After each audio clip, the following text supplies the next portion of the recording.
On n'a jamais tué autant d'animaux qu'aujourd'hui, au moment où on sait qu'on n'en a pas besoin. Je vais contredire l'intervenante juste avant. Si la viande nous est utile, ça fait à peu près 30 ans que je suis morte.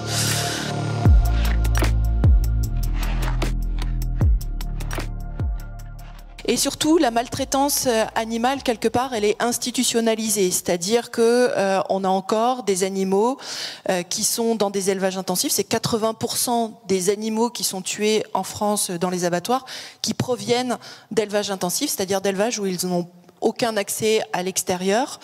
Donc c'est un très grand nombre d'animaux. On tue 1 milliard d'animaux terrestres par an. Une majorité, 80-90% des produits qui sont mis en avant comme des alternatives au cuir ou à la soie sont en fait des produits à base de pétrole.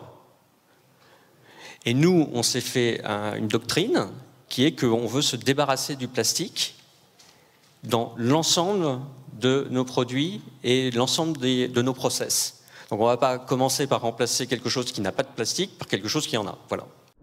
Finalement, c'est les innovations qui vont créer le choc.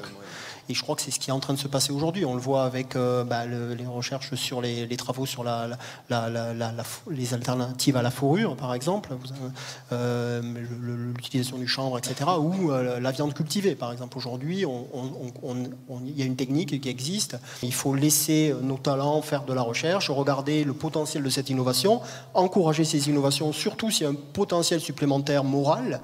La première des questions que nous devons nous poser, c'est: est-ce que nous nous comportons d'une manière cruelle ou pas? Si déjà, avec cette simple question, on se demande comment améliorer la situation, il y a un champ d'investissement, de transformation, de mutation gigantesque à mettre en œuvre.